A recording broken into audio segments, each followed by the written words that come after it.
గారు రండి ఈ రోజు తరగతిలోనికి మనం ముందు కొనసాగుదాం. మన మధ్యలో ఈ తరం అపోస్తలుడు ప్రవక్త మరి అద్దంకి రంజిత్ ఓప్రే గారు వారు కూడా కనెక్ట్ అయ్యారు. ఈ యొక్క కార్యక్రమానికి హృదయపూర్వకంగా వారికి స్వాగతాన్ని తెలియజేస్తూ ఉన్నాను. అయ్య గారు నమస్కారం, ప్రైజ్ అలాట్. ఈరోజు 7వ దినపు ప్రకటన గ్రంథ సారాంశం కార్యక్రమానికి స్వాగతం. మరి ఈరోజు మా ముందు దేవుని యొక్క ప్రత్యక్షతలను మర్మాలను వెల్లడి చేయాల్సిందిగా మనవి చేస్తున్నాము. Thank you so much. ఈ యొక్క సమయాన్ని మీకు అప్పగించుకుంటాం.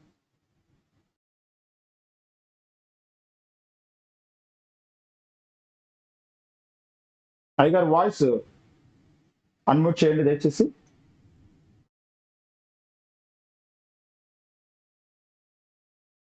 హలో అయ్యగారు ప్రైజ్ లార్డ్ అయ్యగారు. మరి ఇప్పటికి చాలా మంది సేవకులు మరి ఊహించిన దానికంటే ఎక్కువ రెస్పాన్స్ అనేది వారి నుండి వస్తూ ఉంది. వారందరూ కూడా చాలా సంతోషిస్తున్నారు, ప్రార్థిస్తున్నారు. చాలా చక్కగా ఈ యొక్క ధ్యానాలలో వారు ఇన్వాల్వ్ అయిపోయారు. మరి అందుని బట్టి దేవునికి మహిమ కలుగును గాక. మరి ఇంతే కాకుండా ఈ కార్యక్రమం కాదు, ఇలాంటి అనేక కార్యక్రమాలు చేయాలని కూడా వారు మరి బలవంత పెడుతున్నారు, ప్రోత్సహిస్తున్నారు. అందుని బట్టి దేవునికి మహిమ కలుగును గాక. మరి ఈ రోజు ధ్యానాలను మాకు తెలియజేయాల్సిందిగా మనవి చేస్తున్నాను అయ్య గారు. Thank you so much. ఈ యొక్క సమయాన్ని మీకు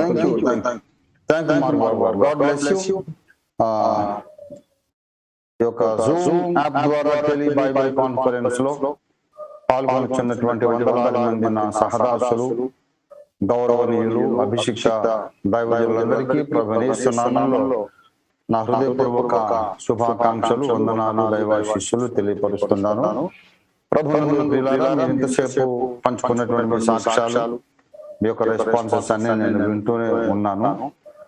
చాలా దేవుని స్తుతించాను. దేవుని స్తోత్రము.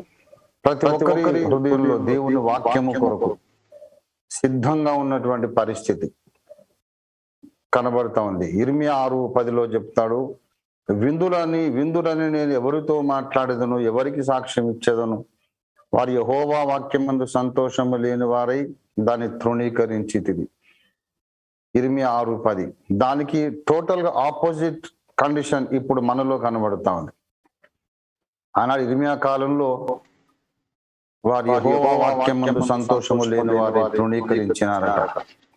వినడానికి మనసు సిద్ధం చేసుకోలేదు. కానీ ఈనాడు 800 మంది దైవజనులు అందరూ హేమాహేమి, ఎవరు కూడా ఒకరికంటే తక్కువ అని చెప్పలేదు. ఒకరిని మించిన వారు ఒకరు. దేవుడి సేవలో బలంగా వాడబడినటువంటి మీరందరూ కూడా మరి మీరున్నటువంటి స్థానాల్లో ఒక high public respect and recognition, reputation కలిగినటువంటి మీరందరూ ఇంత అధిక సంఖ్యలో మనసు సిద్ధం చేసుకున్నారు. నేను వినాలి, నేను నేర్చుకోవాలి. ఇది దేవుని కార్యం, పరిశుద్ధాత్మ దేవుని కార్యం తప్ప ఇంకేమీ కాదు. మీలో మనందరిలో ఆ దేవుడే కార్యం చేస్తున్నాడు. కనుక దేవునికి కృతజ్ఞతలు, స్తుతులు, ఆరాధన చెల్లిస్తున్నాను. ఈనాటి పాఠము కొరకు నేను ఒక వాక్యాన్ని చదివి, పునాది వాక్యంగా, టేక్ ఆఫ్ పాయింట్ గా ఒక వాక్యాన్ని చదివి చిన్న ప్రార్థన చేసి నేను ముందుకు సాగుతాను. ప్రకటన గ్రంథము 8వ అధ్యాయము మొదటి 2 వచనాలు చదువుతాను, చిత్తగించండి. ఆయన 7వ ముద్రను విప్పినప్పుడు పరలోకమందు ఇంచుమించు అరగంట సేపు నిశ్శబ్దముగా ఉండెను. అంతటా నేను దేవుని ఎదుట నిలుచు 7 దూతలను చూచి తిని, వారికి 7 బూరలు ఇయ్యబడెను. దేవుడి వాక్యమును మన వినికిడిలో ఆశీర్వదించి మనకు ప్రత్యక్షత అనుగ్రహించునుగాక. చిన్న మాట ప్రార్థన చేస్తాను. ప్రేమ కలిగిన మా మహాపరిశుద్ధ తండ్రి, నీవు అద్భుతకరుడవు, ఆశ్చర్యకరుడవు. అసలు వాస్తవం ఆలోచిస్తే మా వల్ల మీకేమీ లాభం లేదు నాయన. మేము మీకు అసలు అవసరమే లేదు. నీవు గొప్ప దేవుడవు, అనంతుడవు, నిత్యుడవు, సత్యుడవు. మమ్మల్ని చేరదీసినందువల్ల నీకేమీ లాభం లేదు తండ్రి. నీకు మేము అవసరమే లేదు, కానీ ఎందుకు పనికిరాని మా కొరకు నీవు నీ దేవత్వాన్ని విడిచి పరిశుద్ధ మానవుడైన యేసుగా పుట్టి మా కొరకు మరణించి తిరిగి లేచి మీరే మమ్మల్ని వెంటాడి వెంటాడి రక్షించుకున్నారు. నీకు స్తోత్రం. అద్భుతకరుడవు నాయన. నీవు శిలువలో యజ్ఞము జరిగించి మళ్ళీ మరణించి లేచి ఆ యజ్ఞమును గూర్చిన సువార్తను మాకందరికి వినబడినట్లు నీ దాసులను పంపించి మా హృదయంలో విశ్వాసం కలిగించి మాకు రక్షణ భాగ్యము ఇచ్చి మళ్ళీ అనేకులైన ఇతరులను రక్షణలోకి తేవడానికి పనిచేసే మహద్భాగ్యం మాకు ఇచ్చారు. మనుషుల బట్టి జాలలు మమ్మల్ని చేశారు. ఇదంతా మాకు నమ్మశక్యంగా ఆశ్చర్యంగా ఉంది తండ్రి. ఈ దినమున మేము నిన్ను స్తుతిస్తున్నాను. మా కొరకు ఒకసారి భూమి మీదకి వచ్చిందే కాకుండా రెండవసారి వస్తానన్నారు. మమ్మల్ని తీసుకొని వెళ్తానన్నారు. మీరు మమ్మల్ని తీసుకొని వెళ్ళడానికి రెండవసారి వచ్చేటప్పుడు మేము ఏ రీతిగా సిద్ధపడి ఉండాలో నేర్పించడానికి ప్రకటన గ్రంథాన్ని మీరు వ్రాయించారు. ఈ కడవరి దినాల్లో నెరవేర్పు కాలం సమీపించింది కనుక మాకు ముందున భక్తులకు మరుగైన విషయాలు వారు మాకన్నా గొప్పవారు ప్రార్థన పరులు అయినప్పుడు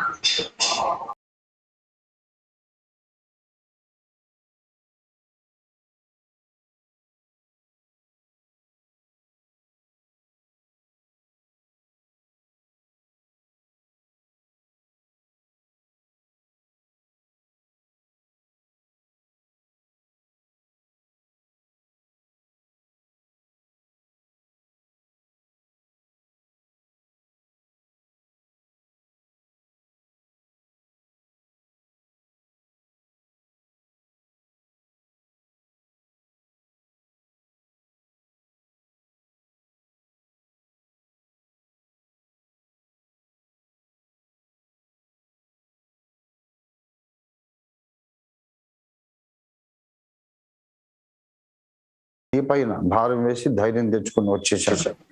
తాను చెప్పగలను, మీరు చెప్తారు. నేను కూడా విందామని వచ్చానయ్యా. అందరితో మీరు మాట్లాడాలి, అందరికీ కనబడండి. యేసు పరిశుద్ధ నామములో స్తుతించి ప్రార్థిస్తున్నాం తండ్రి. ఆమేన్.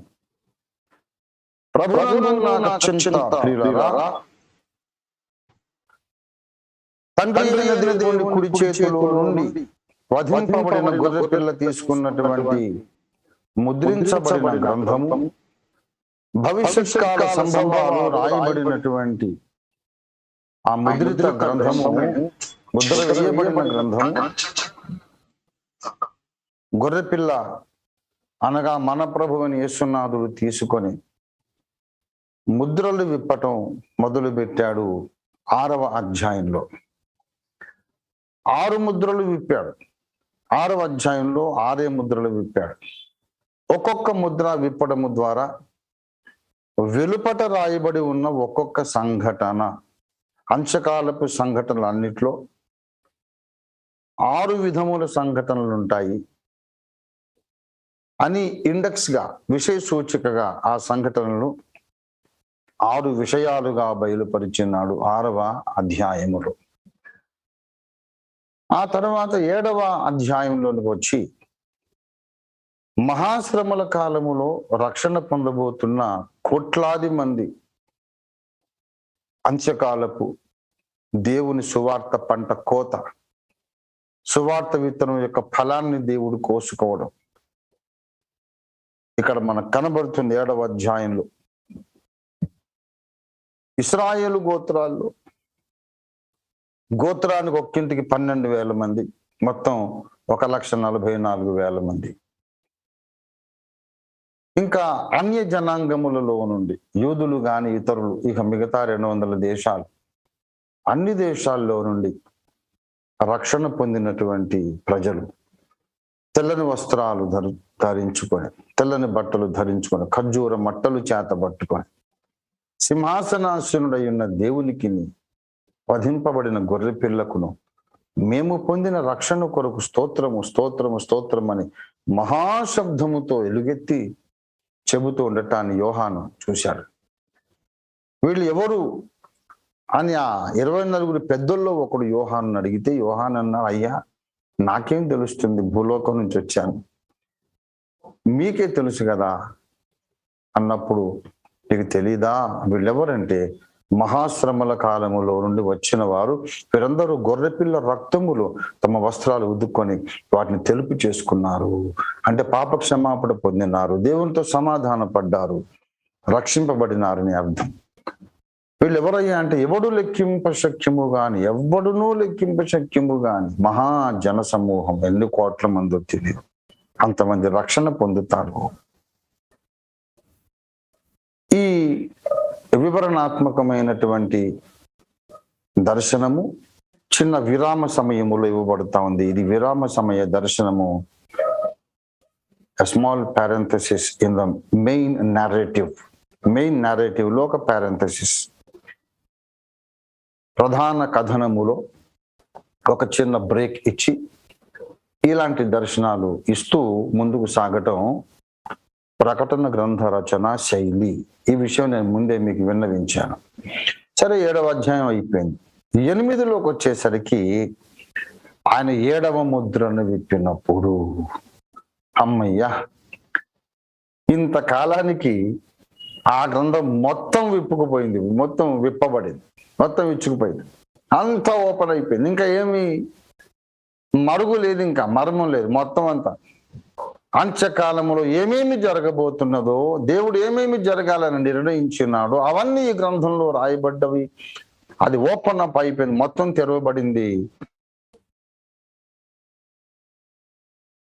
సమయము ఆసన్నమైంది. దేవునికి స్తుతి కలుగును గాక. ఆ 7వ ముద్రను విప్పినప్పుడు, అంటే గ్రంథము పూర్తిగా తెరవబడినప్పుడు, నేను చూడగా దేవుని ఎదుట నిలుచు 7 దూతలను చూచి తిని, వారికి 7 బూరలు ఇయ్యబడెను. అంతసేపు వాళ్ళ చేతుల్లో లేవవి, మామూలుగా నిలబడ్డారు దేవుని ముందు. ఎవరో తెచ్చి వాళ్ళకి ఒక్కొక్కళ్ళకి ఒక్కొక్క బూర ఇచ్చారు. ఆ ఇచ్చిన తర్వాత ఏం జరిగిందంటే, ఇంకొక దేవదూత వచ్చి బలిపీఠము ఎదుట నిలబడ్డాడు. 3వ వచనం, సువర్ణ ధూపార్తి చేత పట్టుకొని ఉన్న వేరొక దూత వచ్చి బలిపీఠం ఎదుట నిలవగా, సింహాసనం ఎదుట ఉన్న సువర్ణ బలిపీఠము ఎదుట, సువర్ణ బలిపీఠము పైన పరిశుద్ధులందరి ప్రార్థనలతో కలుపుటకై అతనికి బహు ధూప ద్రవ్యములు ఇయ్యబడెను.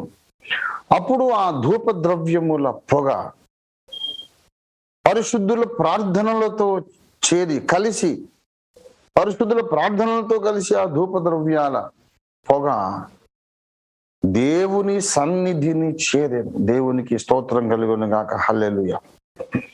ఆ తరువాత ఆ దూత ఆ ధూపార్తిని తీసుకొని బలిపీఠము పైన నిప్పులతో దాన్ని నింపి భూమి మీద పడవేయగా, ఉరుములు, ధ్వనులు, మెరుపులు, భూకంపమును కలిగెను. అంతటా ఆ సంగతి జరిగిన తరువాత, ఆ సంగతి యోహానుకు కనబడిన తరువాత, 7 బూరలు పట్టుకొని ఉన్న ఆ 7 దూతలు ఊదుటకు సిద్ధపడిది. ప్రియ మిత్రులారా, 8వ అధ్యాయములో మర్మ గ్రంథమును ముద్రలు విప్పుట అనే ప్రక్రియ ముగించబడింది, సంపూర్ణమైంది. 7 ముద్రలు విప్పడం జరిగిపోయింది. ఇక ముద్రే లేదు, ఇంకా రహస్యమే లేదు, ఇంకా దాచటమే లేదు. ఇక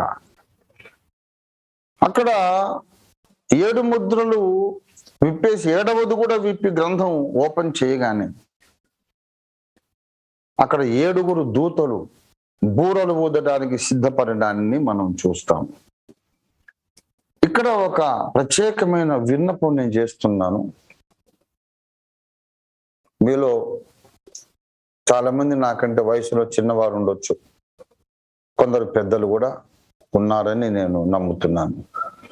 మీరు ఎవరైనా సరే, మీకు నేను చేతులు జోడించి నమస్కరించి విన్నవించేది ఏమిటంటే, ఇప్పటి నుండి గ్రంథ పరిశోధన చాలా లోతుకి వెళ్ళిపోతుంది, చాలా మనం ఊహించలేనంత డెప్త్కి వెళ్ళిపోతుంది. గనక ఇప్పటి నుండి ప్రతి ఒక్కరూ ప్రార్థనాపూర్వకంగా ఆత్మలో ఒక సెక్షన్ ప్రార్థన చేస్తూనే చాలా వినయ భయ భక్తులతో, రెవరెంట్లీ, చాలా భక్తి ప్రపత్తులతో, ఆలోచనగా, చాలా సావధానంగా చెప్పే సంగతి వింటూ గ్రహిస్తూ, ఎక్కడైనా మీకు ప్రశ్నలు వస్తే మీ దగ్గర ఉన్న చిన్న కాగితం ముక్క మీద ప్రశ్న రాసుకోండి, వింటం కొనసాగించండి.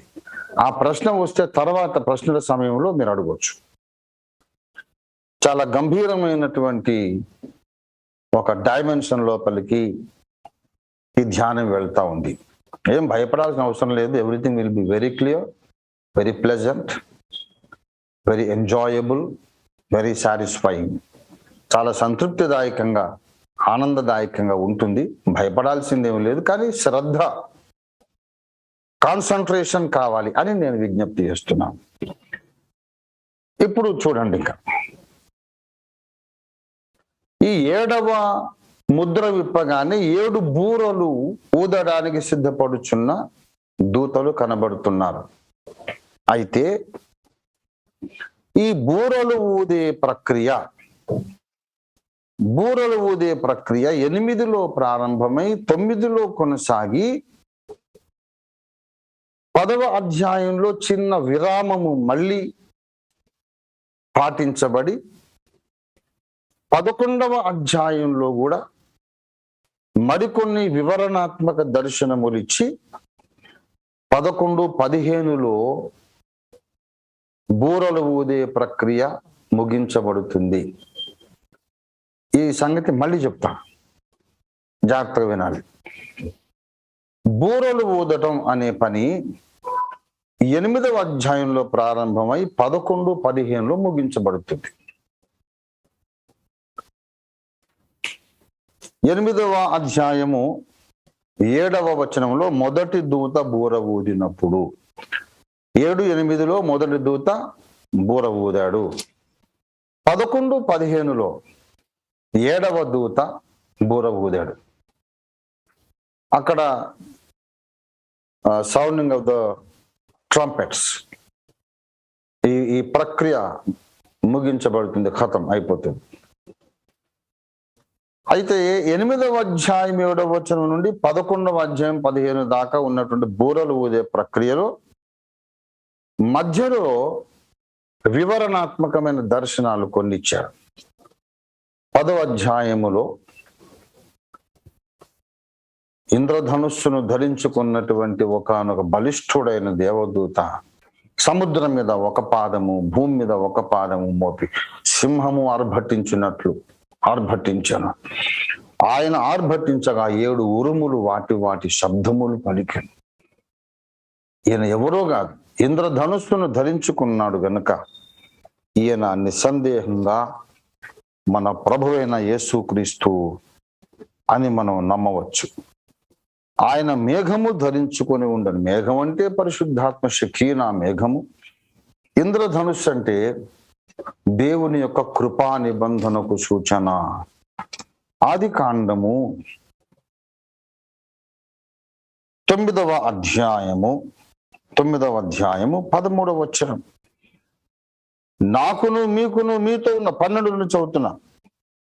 మరియు దేవుడు నాకును మీకును మీతో కూడా ఉన్న సమస్త జీవరాశులకు మధ్య నేను తరతరములకు ఏర్పరచుచున్న నిబంధనకు గురుతు ఇదే. మేఘములో నా ధనుస్సు నుంచి తిను, అది నాకును భూమికి మధ్య నిబంధనకు గుర్తుగా ఉండును. భూమిపైకి నేను మేఘములు రప్పించినప్పుడు ఆ ధనుస్సు మేఘములో కనబడును. అప్పుడు నాకును మీకును సమస్త జీవరాశులకు మధ్య ఉన్న నా నిబంధనను జ్ఞాపకము చేసుకుందును గనుక సమస్త శరీరాలను నాశనము చేయుటకు అలాగు ప్రవాహముగా నీళ్లు రావు. ఆ ధనుస్సు మేఘములో ఉండును. నేను దాన్ని చూచి దేవునికి నీ భూమి మీద ఉన్న సమస్త శరీరులలో ప్రాణము గల ప్రతిదానికి నీ మధ్య ఉన్న నిత్య నిబంధనను జ్ఞాపకము చేసుకున్నాను. మరియు దేవుడు నాకును భూమి మీద ఉన్న సమస్త శరీరులకు మధ్య నేను స్థిరపరిచిన నిబంధనకు గురుతు ఇదే అని నోవహుతో చెప్పాను. ఇంద్రధనుస్సు, మేఘములో ఉన్నటువంటి 7 రంగుల ఇంద్రధనుస్సు దేవుడు మనుష్య జాతితోనూ సకల జీవరాశులతోనూ చేసిన కృపా నిబంధనకు గురుతు అన్నాడు. అదే ఇంద్రధనుస్సు మనకు పరలోకంలో దేవుని సింహాసనము చుట్టూ ఆవరించి ఉండటం కనబడుతుంది. ప్రకటన 4:3 మరకతము వల్లే ప్రకాశించు ఇంద్రధనుస్సు సింహాసనమును ఆవరించి ఉండను. అదే ఇంద్రధనుస్సు ఈ బలిష్ఠుడైన దేవదూతను ఆవరించి ఉండడం మనం చూస్తాం. కనుక కొత్త నిబంధనకు కృపా నిబంధనకు మధ్యవర్తి అని యేసునాథుడేనని వ్యాఖ్యానం అక్కర్లేకుండానే మనం ఇంటర్ప్రిటేషన్ వ్యాఖ్యానము చేయనక్కర్లేకుండానే అర్థమైపోతా ఉంది. మరియు సముద్రం మీద ఒక పాదం, ఎడమ పాదం, తన కుడి పాదము సముద్రం మీద, ఎడమ పాదం భూమి మీద పెట్టాడు. కుడి పాదం సముద్రం మీద, ఎడమ పాదం భూమి మీద పెట్టాడు. సింహము గర్జించినట్లు గొప్ప శబ్దంతో ఆర్భటించాడు. యూదా గోత్రపు సింహం మన యేసయ్య, కృపా నిబంధనకు మధ్యవర్తి ఆయన, పూచీదారు, హామీ నిలబడ్డాడు కృపా నిబంధనకు యేసయ్య. ఆయన చేతిలో విప్పబడిన ఒక చిన్న పుస్తకం ఉండెను. ఆయన ఒక ప్రత్యేకమైన ప్రకటన చేస్తున్నాడు. ఇదొక వివరణాత్మకమైన దర్శనం. దీన్ని అట్లా అటక మీద పెడదాం, తర్వాత దింపుకొని మాట్లాడదాం. Just set aside. So we'll take it back again and meditate and know what he is saying there. 11వ అధ్యాయంలో మరియు ఇంకొక వివరణాత్మక దర్శనం అన్నమాట. 10వ అధ్యాయంలో నేను చూచి తిని బలిష్ఠుడైన వేరొక దూత దిగి వచ్చుట నేను చూచి తిని, పరలోకము నుండి దిగి వచ్చుట నేను చూచి తిని. 11లో మరియు అంటే అంతేకాకుండా ఇంకొకటి కూడా నేను చూశాను. ఏంటంటే, చేతికర్ర వంటి కొలకర్ర నాకిచ్చి నీవు లేచి ఆలయమును బలిపీఠమును కొలత వేసి ఆలయములో పూజించు వారిని లెక్క పెట్టు అన్నాడు. ఈ 11వ అధ్యాయములో 2 సాక్షులను గూర్చిన ప్రత్యక్షత ఉంది. 2 సాక్షులు ఎవరు? అంత్యకాలంలో వాళ్ళు ప్రవచించబోతున్నారు. నా 2 సాక్షులకు నేను అధికారం ఇచ్చేదను అని మన ప్రాణప్రియుడు యేసునాథుడు ఈ ప్రత్యక్షతలను ఇచ్చుచున్నటువంటి ప్రభు చెబుతున్నాడు. నా 2 సాక్షులు, దే ఆర్ మై విట్నెసెస్. నా 2 సాక్షులు, నా 2 సాక్షులు. యేసుకే సాక్షులు సుమా వీళ్ళు. యేసే రక్షకుడు అని చెబుతారు. యేసు తప్ప వేరొక రక్షణ మార్గం లేదని ప్రకటిస్తారు. అలా చెప్పడానికి యేసు ప్రభువే వారికి అధికారం ఇచ్చాడు, శక్తిని ఇచ్చాడు, సామర్థ్యం ఇచ్చాడు, అభిషేకం ఇచ్చాడు. వాళ్ళు 1260 దినములు ప్రవచింతురు. 1260 రోజులు ప్రవచిస్తారు. వీళ్ళు ప్రవచించే ఈ కాలము 2వ వచనములో చూస్తే 42 నెలలు అని కనబడుతుంది. 42 నెలలు అన్న 1260 దినాలన్నా ఒక్కటే. ఎందుకంటే మనకున్నట్టుగా సంవత్సరానికి 365 రోజులు యూదులకు ఉండవు. మనందరం పాటించేది రోమన్ క్యాలెండర్. ఇది సౌరమాన, సూర్యమాన సంవత్సరం, సోలార్ ఇయర్. యూదులు పాటించేది చంద్రమాన సంవత్సరం. చంద్రమాన సంవత్సరానికి నెలకు ఖచ్చితంగా 30 రోజులు మాత్రమే ఉంటాయి. గనుక నెలకు 30 గనుక 12 మాసాలకు 360 రోజులు ఖచ్చితంగా ఉంటాయి. 42 నెలలు ఇంటూ 30 రోజులు అంటే మళ్ళీ 1260 రోజులు అవుతుంది. 42 నెలలు వీళ్ళు ప్రవచిస్తారు, ఇద్దరు సాక్షులు. అయితే ఇక్కడ ఒక చిన్న తిరకాసు, జాగ్రత్తగా వినాలి, గమనించాలి, నోట్స్ రాసుకుంటే మంచిదే. కొంచెం స్లోగా వెళ్తాను, మంచి కీలక ఘట్టంలోకి వచ్చేసాం మనం. వీళ్ళు ప్రవచించుచున్న దినములు ఎంతని చెప్పాడు? 42 నెలలు అనగా 3.5 సంవత్సరాలు. సంవత్సరానికి 12 మాసాలు ఉంటాయి కదా, 12 3 సంవత్సరాలు ఇంటూ 12 నెలలు 36 నెలలు ప్లస్ ఇంకొక 6 నెలలు 42. 36 plus 6 42. 42 months is equal to 3.5 years is equal to 1260 days. అదంతా ఒకటే. ఈ 3.5 సంవత్సరాల కాలము వీరు ప్రవచించుట ముగించగానే 7వ వచనం 11వ అధ్యాయం 7 చూడండి. వీరు ప్రవచించుట ముగించగానే, సాక్ష్యము చెప్పుట ముగించగానే అగాధములో నుండి వచ్చు క్రూర మృగము వారితో యుద్ధము చేసి జయించి వారిని చంపును. ఇక్కడ ఒక కొత్త పాత్ర ఈ కథనంలో ప్రవేశిస్తా ఉంది. మాస్టర్ స్టోరీ టెల్లర్ యేసు ప్రభువారు కథా కథనములో విశ్వంలోకెల్లా మహాప్రవీణుడు, అందవేసిన చెయ్యి, సిద్ధాస్తుడు. ఈ కథనం ఉందే అంచకాలపు సంభవాలను మనకు చెప్పే విధానం. ఇందులో మంచి కీలక ఘట్టంలో ఒక కొత్త పాత్రను ఆయన ప్రవేశపెట్టాడు. ఆ పాత్ర పేరు క్రూర మృగం. వాడు ఈ ఇద్దరు సాక్షులతో యుద్ధం చేసి చంపేస్తాడట. ఎప్పుడు వాళ్ళు సాక్ష్యము చెప్పుచున్నటువంటి 3.5 సంవత్సరాలు వాడు ఏం చేయలేడు. ఎందుకంటే యేసు ప్రభు వారికి అధికారం ఇచ్చాడు కనుక వాళ్ళని ఎవరు ఏం చేయలేరు. దేవుని చేత అధికారము పొంది వారు ప్రవచిస్తూ ఉన్నటువంటి దినాలలో ఎవరైనా వాళ్ళకు హాని చేయాలనుకుంటే వాళ్ళ నోట్లోంచి అగ్ని బయలుదేరి వాళ్ళని చంపేస్తున్నారు. 5వ వచనం చూడండి. ఎవడైనా వారికి హాని చేయని ఉద్దేశించిన ఎడల వారి నోట నుండి అగ్ని బయలు వెళ్ళి వారి శత్రువులను దహించి వేయును గనుక ఎవడైనను వారికి హాని చేయని ఉద్దేశించిన ఎడల అలాగున వాడు చంపబడవాలి. ఇంకా ఎవడొస్తాడు వాళ్ళ ముందుకు?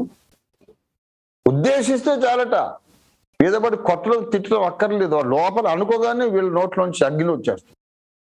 అంత భయంకరులు వాళ్ళు. అయితే వారికి అధికారం ఇచ్చింది 1260 రోజులు, 3.5 సంవత్సరాలు, 42 మాసాలు మాత్రమే. వాళ్ళు వాక్యం చెప్పి, సాక్ష్యము చెప్పి, ప్రవచనాలు చెప్పి యేసే రక్షకుడిని ప్రకటిస్తున్నటువంటి ఆ సమయంలో ఏం చేయలేక అది ముగించేదాకా వీడు పొంచి ఉన్నాడు. క్రూర మృగం అనేవాడు పొంచి ఉండి వాళ్ళు సాక్ష్యం చెప్పడం ముగించగానే, వారు అధికారం పొందిన దినాలు అయిపోగానే అప్పుడు వాడు వచ్చి వాళ్ళని చంపేస్తాడట. ఈ క్రూర మృగము వాళ్ళ కొరకు ఈ 1260 రోజులు ఎదురు చూశాడు చంపాలని. ఇది ఒక విషయం మీద గమనించండి. ఇదే ప్రకటన గ్రంథంలో ఇంతే నిడివి 1260 రోజులు అనే ఇంత నిడివి కలిగిన కాలం, ఈ కాల పరిధి ఇంకొకటి కూడా ఉంది. ద వెరీ నెక్స్ట్ చాప్టర్ 11లో 1260 రోజులు ఒకటి ఉంది.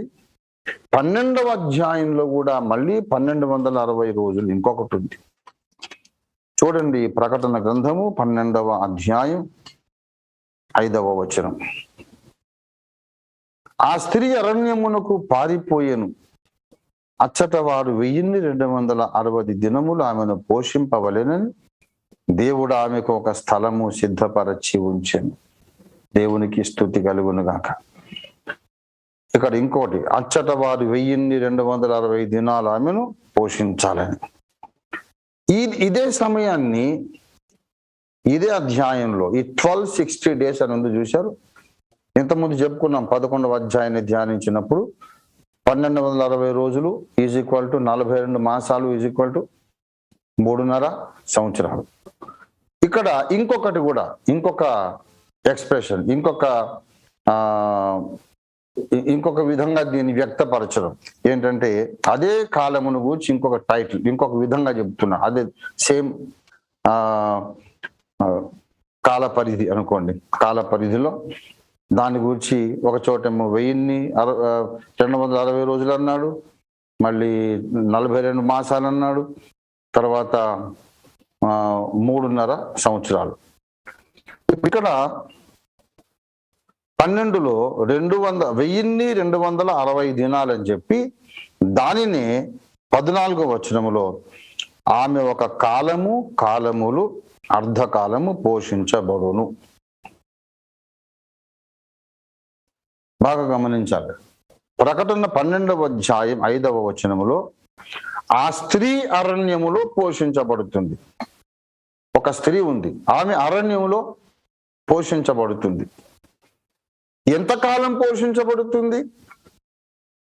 అచ్చట వారు 1260 దినాలు ఆమెను పోషించాలి. 14లో ఆమె ఒక కాలములు అర్ధకాలము పోషింపబడును. అనగా ఇప్పుడు 4 రకాలుగా వ్యక్తీకరణ మనకు వచ్చేసింది. ఒక టైం పీరియడ్ ని దేవుడు 1260 రోజులు అంటాడు. అంత్యకాలము నిడివిని 42 మాసాలు అంటాడు. అంత్యకాలాన్ని దేవుడు కాలములు అర్ధకాలం అని కూడా అంటాడు. 1260 days is equal to times and half a time. కాలములు అర్ధకాలం. 42 నెలలు అంటే కూడా ఇంతే. కాలములు అర్ధకాలం. ఇప్పుడు కాలములు అర్ధకాలం అనేది 3.5 ఏళ్ళు ఎట్లాగవుతుంది? కాలములు అర్ధకాలం 3.5 ఏళ్ళు కావాలంటే కాలము అనేది 1 సంవత్సరం అయి ఉండాలి, కాలములు అనేది 2 సంవత్సరాలు అయి ఉండాలి, అర్ధకాలం అనేది 1/2 సంవత్సరం అయి ఉండాలి. That's the only way we can justify. గనక ప్రవచనార్థము లేఖనార్థం ఏంటంటే, కాలం అనగా 1 సంవత్సరం, కాలములు అంటే 2 సంవత్సరాలు, అర్ధకాలం అంటే 6 నెలలు 1/2 సంవత్సరం. గనక కాలములు అర్ధకాలము అనగా 1260 రోజులు అనగా 42 మాసాలు. ఇంత నిడివి కలిగిన 3.5 years నిడివి కలిగిన 2 డిఫరెంట్ టైం పీరియడ్స్ ప్రకటన గ్రంథములో ఉన్నవి. ఈ మహాప్రాముఖ్యమైన సత్యాన్ని మనం గ్రహించాలి. ప్రకటన గ్రంథములో 3.5 ఏళ్ల కాలం ఒకటి, మళ్ళీ 3.5 ఏళ్ళు అని చెప్పిన రెండవ కాలం ఒకటి ఉన్నది.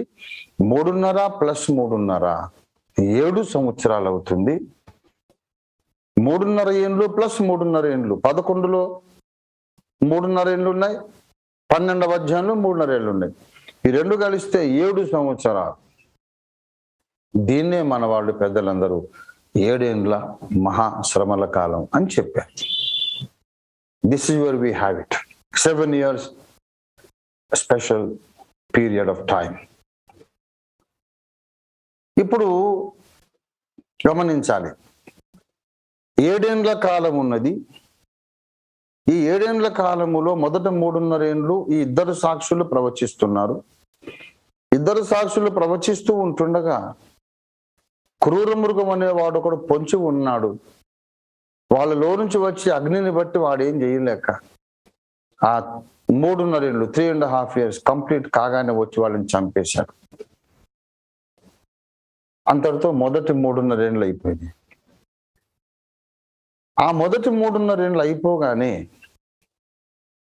అప్పుడు 15వ వచనం 11-15లో ఏడవ దూత బూర ఊదినప్పుడు అక్కడ ఏడవ దూత బూర ఊదబడుతుంది. అనగా 42 నెలలు కంప్లీట్ అవుతున్నప్పుడు, ఈ 7 ఏళ్ల కాలములో 42 నెలలు సంపూర్ణం అవుతున్నప్పుడు ఏడవ దూత బూర ఊదబడితే ముందున్న 6 బూరలు ఎప్పుడు ఊదాలి? మరి మీరే చెప్పండి. ఏడవ దూత బూర ఊదిన తర్వాత 1, 2, 3 అప్పుడు బూరలు ఊదాలా? లేకపోతే ఈ 11, 15లో ఉన్నటువంటి ఏడవ దూత కంటే ముందే 6 బూరలు ఊదబడాలా? ఒక ఇంగిత జ్ఞానానికి, కామన్ సెన్స్ కు సంబంధించిన క్వశ్చన్.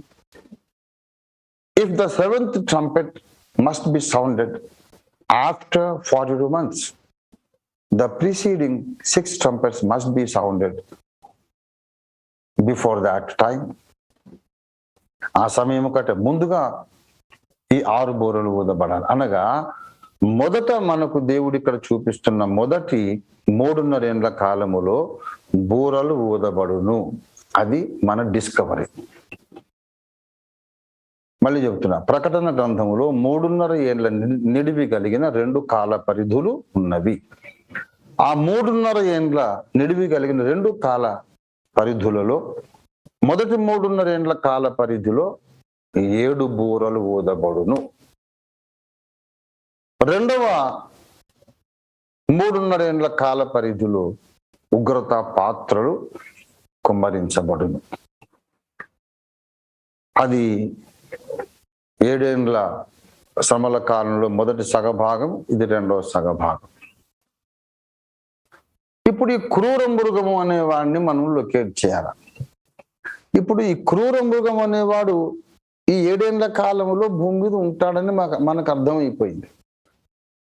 ఒక కీలకమైన వ్యక్తి క్రూర మృగం 7 ఏళ్ల కాలంలో ఈ భూమి మీద ఉంటాడు. మరి వాడు ఎక్కడున్నాడు? ఎప్పుడు వస్తాడు? ఎలా ఉంటాడు? ఎలాగ వస్తాడు వాడు? వాణ్ణి గూర్చిన వివరం మనం తెలుసుకోవడమే ఈ ప్రకటన గ్రంథ గ్రహింపుకు కీలకమైన ఆవశ్యకత. ప్రభునందు ప్రియులారా,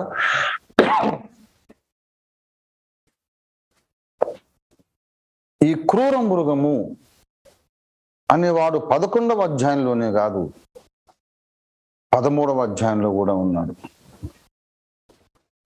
ఈ క్రూర మృగము సముద్రములో నుండి పైకి రావడాన్ని మనం చూస్తున్నాం. 11వ వచనం, 13వ అధ్యాయం 11వ వచనంలో ఇంకొక క్రూర మృగం ఉంది. అది భూమిలో నుంచి పైకి వస్తా ఉంది. 13వ అధ్యాయంలో 2 క్రూర మృగాలు ఉన్నాయి. మొదటి క్రూర మృగము సముద్రం లోపల నుంచి బయటకు వచ్చింది. రెండవ క్రూర మృగం భూమిలోంచి బయటకు వచ్చింది. అంటే వేరే వేరే ఆరిజిన్స్ అన్నమాట. द प्लेसेस ऑफ ऑरिजिन ये 2 आदमियों का पैदाइश अलग अलग जगह में होता है. వీరు ఈ ఇద్దరు క్రూర మృగాలు సంగతి 13వ అధ్యాయంలో చెప్పాడు. చెప్పిన తర్వాత మరి 14వ అధ్యాయంలో మళ్ళీ ఒక పారెంథసిస్ ఉంది. ఆ తర్వాత 14వ అధ్యాయంలో మనం చూసినట్లయితే 13వ వచనం, దేవుని ఆజ్ఞలను యేసును గూర్చిన విశ్వాసాన్ని గైకొనుచున్న పరిశుద్ధుల ఓర్పు ఇందులో కనబడు. అంటే విశ్వాసుల ఓపికకు అగ్ని పరీక్ష రాబోతుంది. Testing the patience and faith of the believers. ఇంతకు ఈ క్రూర మృగం అనేవాడు ఎక్కడి నుంచి వస్తాడు? ఎలాగ వస్తాడు? వాడు ఎవడు? వాడు ఎప్పుడు వస్తే అప్పుడు ఈ ఇద్దరు సాక్షులు కూడా ప్రవచిస్తారు. ఆ క్రూర మృగం అనేవాడు ప్రపంచంలోకి వచ్చినప్పుడు ఈ ఇద్దరు సాక్షులు ప్రవచనం మొదలు పెడతారు. వీళ్ళు మొదలు పెట్టినప్పుడే 7 బూరల ఊదించే ప్రక్రియ మొదలవుతుంది. ఆ తర్వాత మిగిలినవన్నీ ఆటోమేటిక్ గా లైన్ లో పడతాయి. They will fall in to their proper place. ఇప్పుడు ఈ క్రూర మృగం అనేవాడు ఎప్పుడు వస్తాడో ఎలా వస్తాడో మనం గుర్తుపట్టాలి, అర్థం చేసుకోవాలి. ఈ క్రూర మృగము అధికారంలోకి రావడము ద్వారా ఈ 7 ఏళ్ల కాలము ప్రారంభమవుతుంది. ఇప్పుడు నేను ఒక ఇంపార్టెంట్ స్టేట్మెంట్ చేస్తున్నాను, గమనించండి. ప్రకటన గ్రంథములో చెప్పబడిన అంత్యకాల సంభవములన్నీ 6వ అధ్యాయములో చెప్పబడిన అంత్యకాల సంభవాలు అవి ఖచ్చితంగా ఒకే సమయములో జరిగేవి కాదు. కావాలని ఆగి మెల్లగా చెప్పా, మళ్ళీ చెప్తున్నా. ప్రకటన గ్రంథములో 6వ అధ్యాయంలో చెప్పబడిన అంత్యకాల సంభవాలు ఒకే కాలములో, ఒక ఘట్టములో, ప్రత్యేకంగా అంత్యకాలములో జరిగేవి కాదు కాదు కాదు కాదు. అవి ప్రపంచ మానవ చరిత్ర అంతట్లో జరుగుతూ వచ్చాయి. Not only in the end time. పిల్లరా, మొట్టమొదటి ముద్ర విప్పినప్పుడు తెల్లని గుర్రం మీద కూర్చున్న వాడు వచ్చాడు, వాడు అబద్ధ క్రీస్తులకు సూచన అని చెప్పాడు. అబద్ధ క్రీస్తులు ఎంతమంది వచ్చారండి? అబద్ధ క్రీస్తులు ఒక్కడే వస్తాడని యేసయ్య చెప్పాడా, చాలా మంది వస్తారని చెప్పాడా? మీరు చూడండి, మత్తయి సువార్త 24వ అధ్యాయంలో 5వ వచనం, అనేకులు నా పేరిట వచ్చి నేనే క్రీస్తునని చెప్పుకొని పలువురిని మోసపరచెదరు. 24 కూడా చూడండి, మత్తయి సువార్త 24 అబద్ధపు క్రీస్తులను, అబద్ధపు ప్రవక్తలను వచ్చి సాధ్యమైతే ఏర్పరచబడిన వారిని సహితం మోసపరచుటకై గొప్ప సూచక్రియలను, మహత్కార్యములను కనబరచెదరు. అబద్ధపు క్రీస్తులు, అబద్ధపు ప్రవక్తలు అనేక మంది అన్నాడు 24:5. కనుక అబద్ధ క్రీస్తు అంటే ఏంటి అంటే, నేనే రక్షకుణ్ణని చెప్పుకోవడం. Very simple. నేను క్రీస్తుననే ఆ 2 అక్షరాలే వాడనక్కర్లేదు. ఎవరైతే నేను మీ పాపములు క్షమిస్తాను, మీకు మోక్షం ప్రసాదిస్తాను, నేను మిమ్మల్ని నరకం నుండి తప్పిస్తాను, మీ పాపాలు నేను క్షమిస్తానని చెప్పుకునే ఈ దొంగలందరూ అబద్ధ క్రీస్తులే. యజ్ఞము కాకుండా నేను పాపాలను క్షమిస్తానన్న ప్రతి ఒక్కడు దొంగే. అందరూ కూడా అబద్ధపు క్రీస్తులు. గనుక ప్రపంచమంతటిలోనూ, మన దేశంలోనూ కొన్ని వందల మంది, వేల మంది, కొంతమంది స్త్రీలు ఉన్నారు, కొంతమంది పురుషులు ఉన్నారు, చాలా మంది పురుషులు. వీళ్ళందరూ కూడా అబద్ధ క్రీస్తుల కిందికి వస్తారు. పంజాబ్లో డేరా బాబా కూడా దీని కిందికి వస్తాడు. నేను దైవావతారం నేను చెప్పుకున్న ప్రతి ఒక్కడు అబద్ధ క్రీస్తే. జీవిత పరమార్థం నేను మీకు బోధిస్తాను, నేనే దేవుడి అవతారాన్ని, ఇంకా మీకు వేరే మతం అక్కర్లేదు, వేరే దేవుడు అక్కర్లేదు, నేనున్నాను చాలు, మీకు నన్ను వెంబడించండి. ఆ యజ్ఞమైనటువంటి నజరేయుడు మనకు అక్కర్లేదు, నేను చాలు, నేనే మీకు మోక్షాన్ని ఇచ్చేస్తాను అని చెప్పిన ప్రతి ఒక్కడు కూడా దొంగే. ఎంతమంది ప్రపంచ చరిత్రలో నేనే క్రీస్తును, నేనే దేవుడను అని చెప్పుకున్న అందరూ కూడా అబద్ధ క్రీస్తులే. ఎవరినో హర్ట్ చేయాలని నాకు ఇష్టం లేదు, కానీ లహరి కృష్ణ అవతారం కూడా ఈ అబద్ధ క్రీస్తుల జాబితాలోకి వస్తాడు. లారీ గారని మద్రాసు తమిళనాడులో, లారీ గారు LAWRY, లారీ విలియం బ్రహ్మ్ గారి శిష్యుడు. ఆయన ద్వారా ఎన్నో అద్భుతాలు జరిగినాయి, స్వస్థతలు, సూచక్రియలు జరిగినాయి. ఆఖరికి వచ్చి క్రీస్తు అన్న, కృష్ణ అన్న ఒకటే, 2 కర్రీ అనే మాటతోనే స్టార్ట్ అవుతున్నాయి. క్రీస్తు గొర్రెల కాపరి, కృష్ణుడు ఆవుల గోవుల కాపరి, గోపాలుడు. చాలా పోలికలు ఉన్నాయి. క్రీస్తు కృష్ణ ఒకటే, ఆ క్రీస్తు కృష్ణ కలిసి నా లోపలికి వచ్చేశారు. నేనే అంచకాలపు దైవావతారుడను, లహరి కృష్ణ అవతారం అని. ఆయనకు లక్షల మంది ఇప్పుడు ఫాలోవర్స్, లక్షల మంది. ఆయన చచ్చిపోయినప్పుడు లారీ గారు సమాధి పెట్టినవి లేదు 4వ రోజు దాకా. లేస్తాడండి, మళ్ళీ లేస్తాడు. క్రీస్తే కదా, మళ్ళీ లేస్తాడండి. దుర్వాసన వచ్చింది, పోలీసులు వచ్చారు, గొడవ అయిపోయింది. బై ఫోర్స్ సమాధి చేయాల్సి వచ్చింది. అంత జరిగినా సరే శిష్యులకు ఇంకా జ్ఞానం రాలేదు. ఆ సమాధిలో నుండి ఆ దైవావతారుడు తన కార్యం నిర్వహిస్తాడు అని ఇప్పటికీ తండోపతండాలుగా వాళ్ళ భక్తులు వాళ్ళకున్నారు.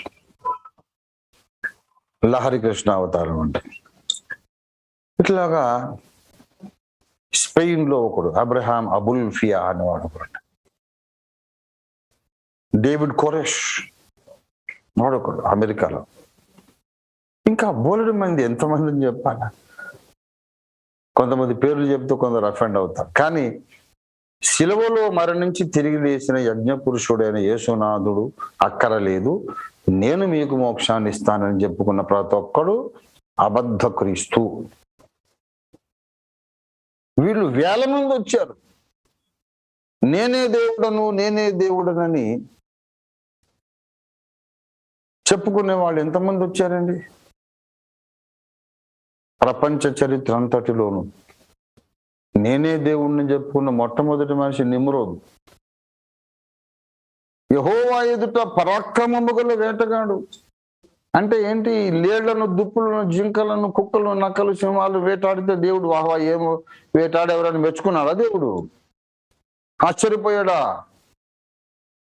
వీడి వేట చూసి దేవుడు ఆశ్చర్యపోయాడా? యెహోవా ఎదుటనే పరాక్రమం గల వేటగాడు అంటే జంతువులను వేటాడితే దేవుడు ఆశ్చర్యపోయాడా? మానవ ఆత్మలను వేటాడాడు.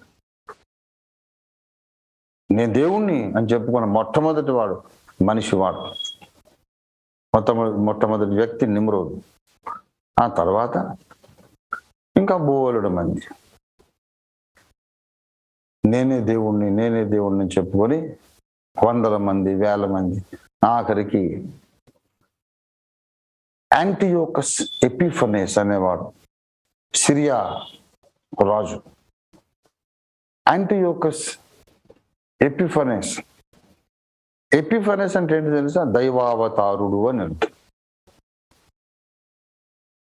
దైవావతారుడు ఎపిఫనెస్ అంటే యాంటియోకస్ ఎపిఫనెస్. వాడు నేను దేవుణ్ణి, నన్ను మొక్కమన్నాడు. అలాగే ఎంతో మంది నన్ను ఆరాధించు, నేనున్నాను, నేను నీకు దేవుడను, నేను నీకు మోక్షం ఇస్తాను, నీ పాపాలు క్షమించేస్తాను, నీకు ఆ యేసు అక్కర్లే, నేను చాలు, శిలువ రక్తం అక్కర్లేదు, నా కృప ఉంటే చాలు. ఇలాగా ప్రపంచ చరిత్ర అంతటిలోనూ అబద్ధ క్రీస్తులు వస్తానే ఉన్నారు. రెండవ గుర్రం దగ్గరికి వెళ్దాం. యుద్ధములను సూచించుచున్నది, రక్తపాతమును సూచించుచున్నది. రక్తపాతం జరగడానికి ఒక స్పెషల్ టైం ఏమైనా ఉన్నదండి? బైబిల్లో నిండా యుద్ధాలు కనపడతాయి. ప్రపంచ చరిత్రలో వందల యుద్ధాలు, చిన్నవి పెద్దవి, కోట్ల మంది చచ్చిపోయారు.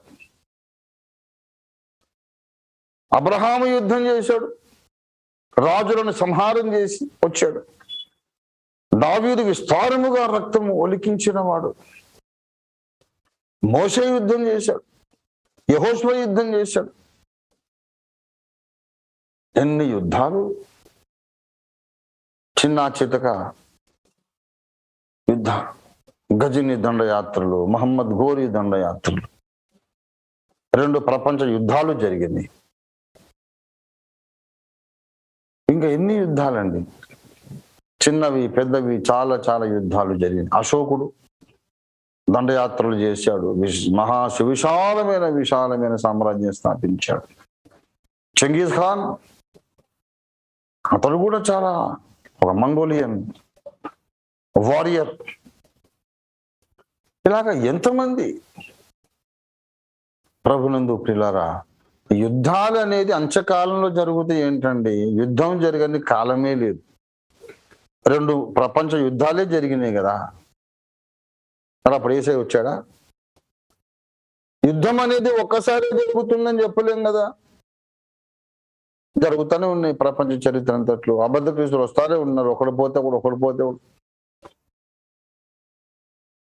అలాగే మూడవది కరువులు. కరువు ఎప్పుడు రాలేదు? అబ్రహాం దినాల్లో కరువు వచ్చింది, ఇస్సాకు దినాల్లో కరువు వచ్చింది, యోసేపు దినాల్లో కరువు వచ్చింది. మొదటి శతాబ్దంలో అగబు ప్రవక్త ప్రవచించిన ప్రకారం భూలోకం అంతటా గొప్ప కరువు వచ్చింది. కరువులు వస్తానే ఉన్నాయి. అంచకాల సూచన కరువు. ఎప్పుడు అంచకాల సూచన కరువు అయితే మరి అబ్రహాం కాలంలో యేసయ్య రావాలి. ఎంత హాస్యాస్పదమైన విషయం. ప్రపంచ చరిత్రలో అబద్ధ క్రీస్తులు లేని కాలము లేనే లేదు. ప్రపంచ మానవ చరిత్రలో యుద్ధాలు లేని కాలము లేనే లేదు. ప్రపంచ మానవ చరిత్రలో కరువులు లేని కాలము లేనే లేదు. అలాగే తెగుళ్ళు, దావీదు కాలంలో తెగులు, మోషే కాలంలో తెగులు, ఐగుప్తు మీదకి తెగుళ్ళు వస్తానే ఉన్నాయి. ఎయిడ్స్ ఒక తెగులు, కరోనా ఒక తెగులు, ఎన్ని తెగుళ్ళండి. ప్రపంచ మానవ చరిత్రలో తెగుళ్ళు వస్తానే ఉన్నాయి, వ్యాపిస్తానే ఉన్నాయి. ఒకటి పోతే ఇంకొకటి. తెగుళ్ళు లేని కాలం ఎప్పుడు? బ్రిటిష్ కాలంలోనే ప్లేగు వ్యాధి వచ్చింది, ఎన్నో లక్షల మంది చచ్చిపోయారు మన దేశంలో. కరువులు వచ్చినాయి, తెగుళ్ళు వచ్చినాయి, యుద్ధాలు జరిగినాయి. ఈ అబద్ధ క్రీస్తులు, దొంగ ప్రవక్తలు వచ్చారు. మానవ చరిత్ర నిండా ఉన్నాయి ఇవన్నీ. ఐదవది భక్తులు హతసాక్షులగుట. తమ విశ్వాసము కొరకు సత్యదేవుని భక్తులు చంపబడుట, హతసాక్షులగుట. అది కూడా వేల సంవత్సరాలకు జరుగుతూనే ఉంది. హేబెలు మొట్టమొదటి హతసాక్షి. రక్త ప్రోక్షణము లేకుండా పాప క్షమాపణ కలుగదని నమ్మి రక్తముతో కూడిన బలి తెచ్చినందుకు, దేవుడు ఆయన బలిని అంగీకరించినందుకు అసూయాగ్రస్తుడై కయ్యను చంపేశాడు. అది విశ్వాసం కొరకు చనిపోవడమే. ఇంకా అక్కడి నుండి బయలుదేరితే నాబోతు రాళ్ళతో కొట్టి చంపబడ్డాడు ఆహాబు ద్వారా. ఎంతమందిని చంపారు? ఏలియా చెప్పట్లేదు? మొదటి రాజులు 19వ అధ్యాయంలో ఇశ్రాయేలు వారు నీ ప్రవక్తలను ఖడ్గముతో చంపించారు. వారందరూ హతసాక్షులు గారా? స్టెఫెను హతసాక్షి, తార్సు వాడిన సౌలు పౌలుగా దేవుని దాసుడిగా మారి పౌలు హతసాక్షి, పేతురు హతసాక్షి, తోమా మన దేశానికి వచ్చి హతసాక్షి. మన దేశంలో ఒరిస్సాలో గ్రాహం స్టేన్స్ గారు హతసాక్షి. ఎంతమంది దేవుని దాసులు చంపబడతానే ఉన్నారు. నేను మిమ్మల్ని అడుగుతున్నాను, దేవుని సేవకులు తమ విశ్వాసం కొరకు, సువార్త విరోధుల చేత, సువార్త వ్యతిరేకుల చేత చంపబడకుండా ఉన్న కాలం ఎప్పుడు? అరబ్ దేశాల్లో ఎంతో మంది చంపబడ్డారు. చైనా, పోలాండ్, రష్యా, రొమేనియా ఇలాంటి కమ్యూనిస్టు దేశాల్లో ఎంతో మంది చంపబడ్డారు. ప్రియులారా, నడుస్తూనే ఉంది. భక్తులను చంపడం అనేది జరుగుతూనే ఉంది. తెగుళ్ళు జరుగుతూనే ఉన్నాయి, యుద్ధాలు జరుగుతూనే ఉన్నాయి, అబద్ధ క్రీస్తులు రావడం జరుగుతూనే ఉంది, కరువులు రావడం జరుగుతూనే ఉంది. గనక ఇక్కడ ఒక మాట గమనించాలి. దీనికి ఒక స్పష్టత రావాలంటే ప్రపంచ మానవ చరిత్ర అంతట్లోనూ ఉన్నటువంటి కరువులు అంచకాల సూచన ఎలాగవుతాయి? చరిత్ర అంతట్లో ఉన్న యుద్ధాలు అంచకాల సూచన ఎలాగవుతాయి? చరిత్ర అంతట్లోనూ ఉన్న తెగుళ్ళు, రక్తపాతము, యుద్ధాలు, కరువులు, విశ్వాసులు హతసాక్షులు కావడం, ఇవి ఎట్లాగా అంచకాల సూచన అవుతాయి అంటే, ఇప్పుడు చెబుతున్నాను, దయచేసి గమనించండి. అబద్ధ క్రీస్తులు రావడం, నేనే దేవుడిని చెప్పుకొని దొంగ బాబాలు దొంగ స్వాములు రావటం, యుద్ధాలు జరగడం, కరువులు రావడం, తెగుళ్ళు రావడం, విశ్వాసులు హతసాక్షులు కావడం ప్రపంచ చరిత్రలో అంతటా జరుగుతూ జరుగుతూ జరుగుతూ వచ్చి అంతకంతకు ఇంటెన్సిఫై అవుతాయి, అంతకంతకు తీవ్రతరం అయిపోతాయి, అంతకంతకు ఎక్కువ ఎక్కువ ఎక్కువ ఎక్కువ ఎక్కువ జరిగి ఆఖరికి ఒక కాలఘట్టములో పరాకాష్ఠకు వచ్చేస్తాయి, శిఖరాగ్ర స్థాయికి వచ్చేస్తాయి, పతాక స్థాయికి వచ్చేస్తాయి, క్లైమాక్స్కి వచ్చేస్తాయి. ఆ తర్వాతకి జరగదు. అబద్ధ క్రీస్తులు ప్రపంచ చరిత్ర అంతట్లో ఉన్నారు, ప్రపంచ దేశాల అన్నిట్లో ఉన్నారు. కానీ అందరికంటే భయంకరమైన ఒక అబద్ధ క్రీస్తు ఒక కాలంలో వస్తాడు. అతడి తర్వాత ఇంకొక రాడిగా ఇంకో అబద్ధ క్రీస్తు రాడు. యుద్ధాలు ప్రపంచ చరిత్ర అంతట్లో జరుగుతూ ఒకనొక ప్రత్యేక కాలఘట్టంలో అతి ఘోరమైన యుద్ధం జరుగుతుంది. ఆ తర్వాత ఇక మళ్ళీ యుద్ధాలే ఉండవు. కరువు కూడా ఎంతో కాలంగా ఎన్నో సార్లు జరుగుతూ వచ్చిన కరువు ఒక కాలఘట్టంలో భయంకరమైన కరువుగా వచ్చేస్తుంది. పరాకాష్ఠ, క్లైమాక్స్, మాక్సిమం. ఇంకా అంతకన్నా భయంకరమైన కరువు ఉండదు. అంత కరువు వచ్చేస్తుంది. ఆ తర్వాత ఇంక మళ్ళీ కరువులే ఉండవు. విశ్వాసులు హతసాక్షులు కావడం, తెగుళ్ళు, ఇవన్నీ కూడా అతి భయంకర తెగుళ్ళు ఒక కాలఘట్టంలో ఉంటాయి. మళ్ళీ తెగుళ్ళు రావు. ఆ తర్వాత రావు. ఇంకా విశ్వాసులు హతసాక్షులు కావడం కూడా అంతకంతకు ఎక్కువై రానున్న ఒక కాలఘట్టంలో అత్యంత భయంకరమైన హింసలు విశ్వాసులకు వచ్చేస్తుంది. అదే ఫైనల్ అండ్ లాస్ట్. ఇంకా ఆ తర్వాత మళ్ళీ భక్తులకు హింసలు ఉండవు. ఇక ఈ 5 సూచనలు, అబద్ధ క్రీస్తులు, యుద్ధాలు, కరువులు, తెగుళ్ళు, హతసాక్షులు కావడం, ఈ 5 సూచనలు జరుగుతూ వచ్చి అత్యంత తీవ్రమైన స్థాయిలో క్లైమాక్స్ గా జరిగి ఇంకా అదే ఫైనల్ గా జరిగి ఇక మళ్ళీ అవి జరగవు అన్నటువంటి పరాకాష్ఠ స్థాయిలో ఈ 5 అంత్యకాల గురుతులు నెరవేరడానికి ఒక కాలఘట్టం ఉన్నది. అదే 7 ఏళ్ల శ్రమల కాలము. అబద్ధ క్రీస్తులు చాలా మంది వచ్చారు. అందరికంటే భయంకరుడైన అబద్ధ క్రీస్తు ఈ 7 ఏళ్ల శ్రమల కాలంలో ఉంటాడు. ఎన్నడూ జరగనంత భయంకర రక్తపాతం, యుద్ధం ఈ 7 ఏళ్ల కాలంలో జరుగుతుంది. ఆ తర్వాత మళ్ళీ యుద్ధం ఉండదు. ఎన్నడూ రానంత ఘోరమైన కరువు ఈ 7 ఏళ్ల కాలంలో వస్తుంది. ఆ తర్వాత మళ్ళీ యుద్ధాలు ఉండవు. ఎన్నడూ జరగనంత భయంకర తెగుళ్ళు, ఎన్నడూ రానంత భయంకర తెగుళ్ళు 7 ఏళ్ల కాలంలో వస్తాయి. మళ్ళీ తెగుళ్ళు ఉండవు. ఎన్నడూ జరగనంత ఘోరమైన హింసలు విశ్వాసులకు ఈ 7 ఏళ్ల కాలంలో జరుగుతాయి.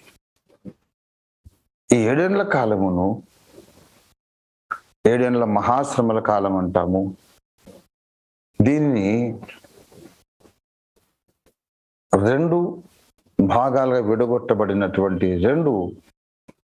42 months పీరియడ్ కలిగిన 2 ప్రత్యేకమైన కాలాలు కలిగినటువంటి 2 కాల పరిధులు కలిసి 7 ఏళ్లుగా ఏర్పడ్డటువంటి ఒక ప్రత్యేక కాలఘట్టం ఉన్నది.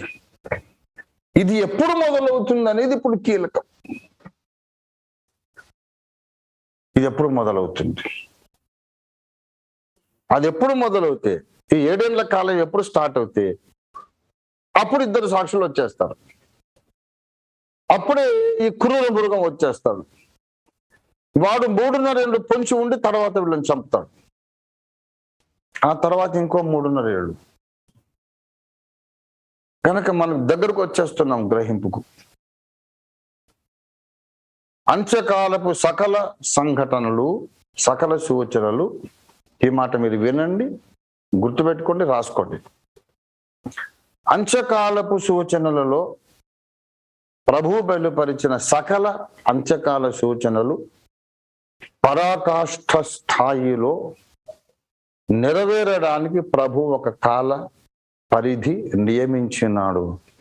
అది 7 ఏండ్ల కాలము. అన్ని అంత్యకాల సూచనలు పరాకాష్ఠ స్థాయిలో 7 ఏండ్ల కాలములో జరుగుతాయి. ఈ 7 ఏండ్ల కాలములోనే బూరలు ఊదబడతాయి. కనుక ఆ 7 ఏండ్ల కాలం ఎప్పుడు స్టార్ట్ అవుతుంది? రేపా, ఎల్లుండా, నెక్స్ట్ ఇయరా, ఎప్పుడు మొదలవుతుంది? ఇది మనం తెలుసుకోవాలంటే ఇది ఎలా మొదలవుతుందో మనకు దానియేలు గ్రంథంలో చెప్పబడింది.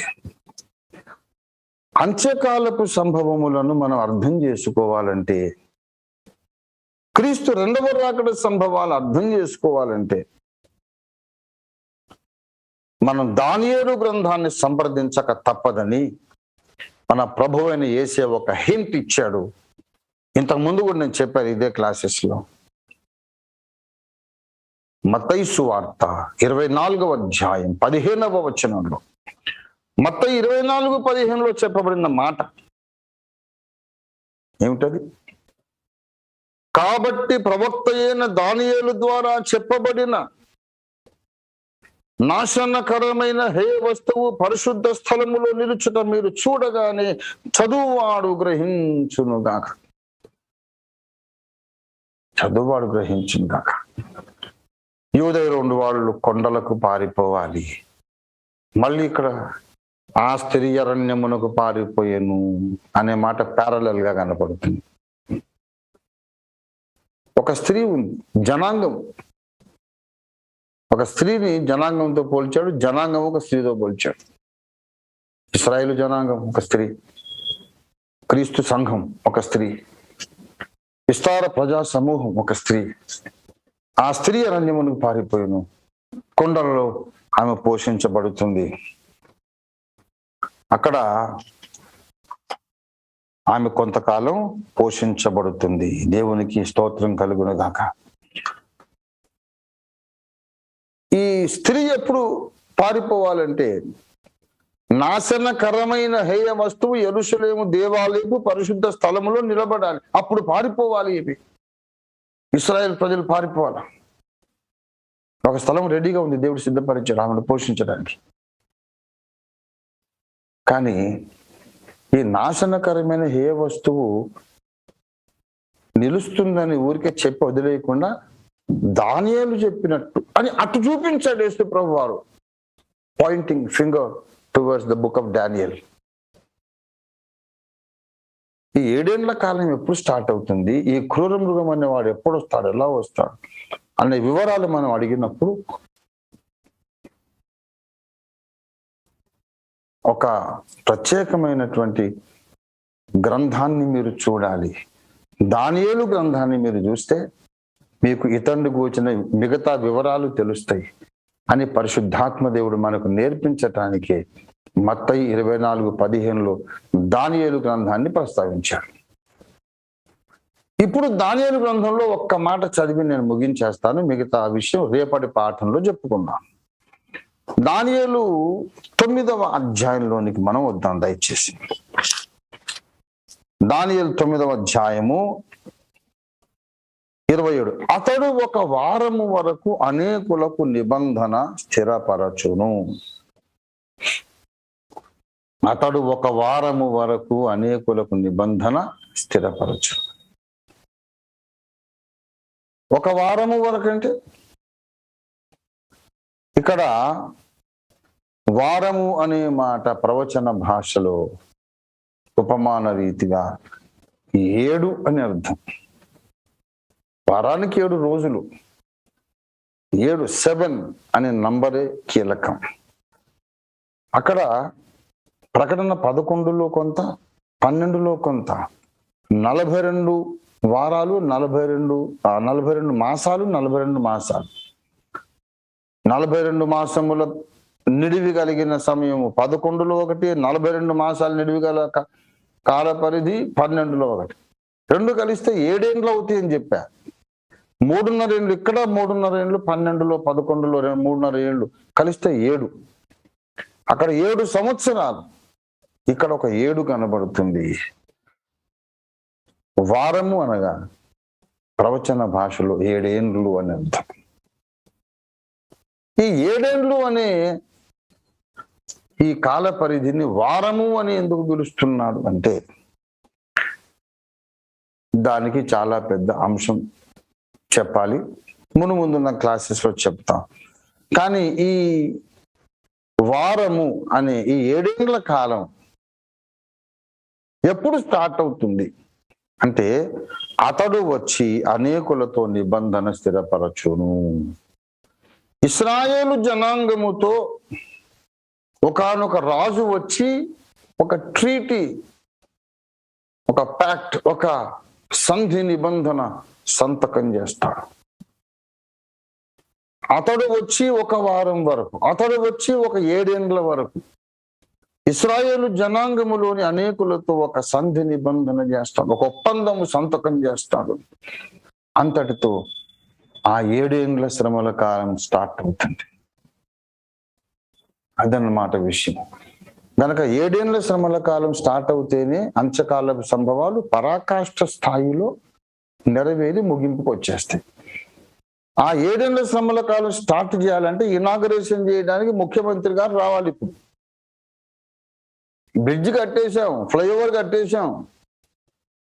ఇప్పుడు దాన్ని స్టార్ట్ చేయాలంటే మీరు నేను పోయి రిబ్బన్ కత్తిరించి లోపలికి వెళ్తే అరెస్ట్ చేసి లోపల కూర్చోబెడతారు. మీరెవరండి అనవసరంగా?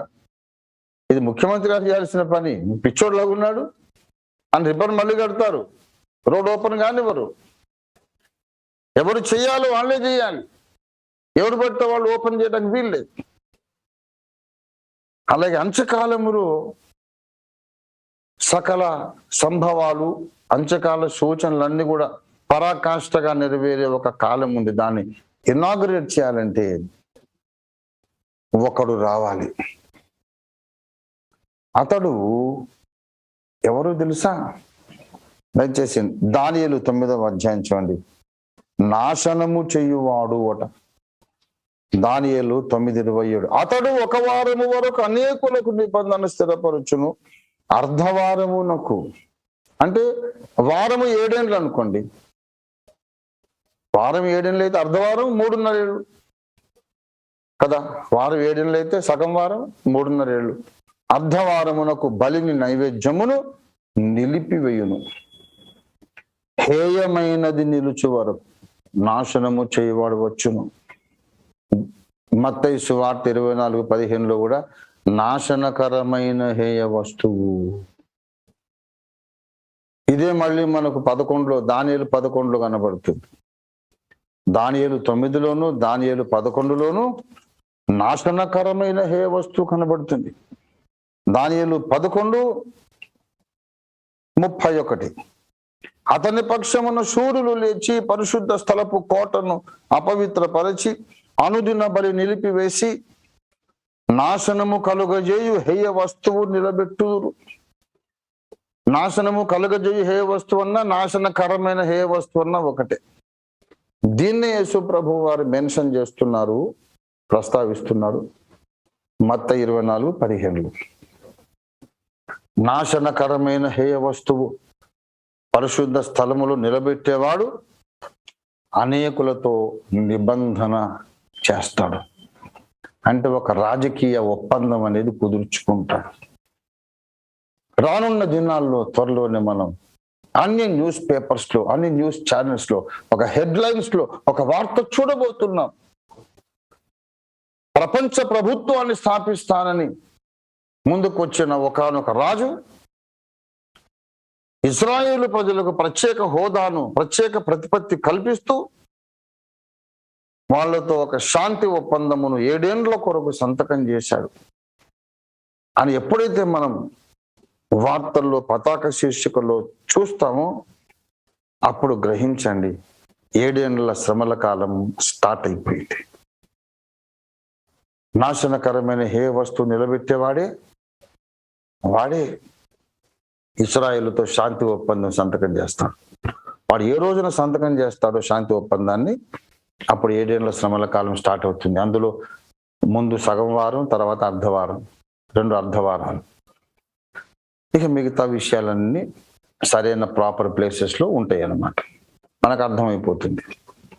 కనుక మొత్తం ఈ సబ్జెక్ట్ అంతటికీ కీలకమైన విషయం అంత్యకాలపు సంభవములు పరాకాష్ఠగా, క్లైమాక్స్ గా, అత్యంత తీవ్ర స్థాయిలో జరిగేటటువంటి ఆ 7 ఏళ్ల శ్రమల కాలమును ప్రారంభించి రిబ్బన్ కత్తిరించి ఇనాగ్రేషన్ చేసే ఈ ప్రముఖుడు నాశనము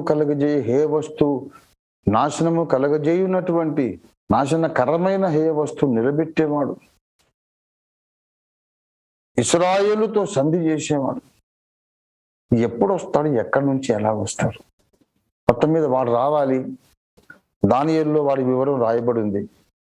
యేసు ప్రభు మనకు చెప్పారు, మనకు కనపడింది.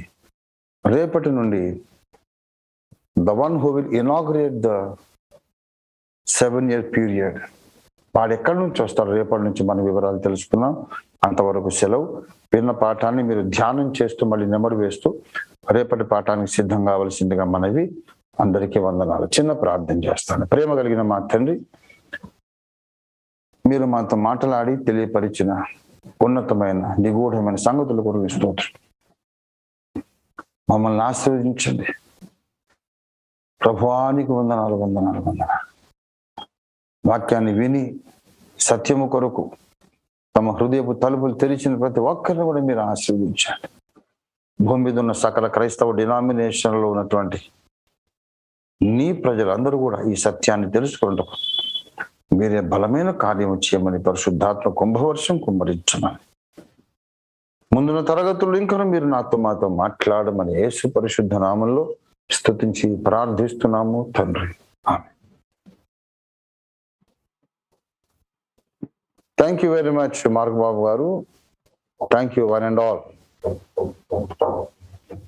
Thank you so much sir. దేవునికి మహిమ కలుగును గాక. హల్లెలూయా.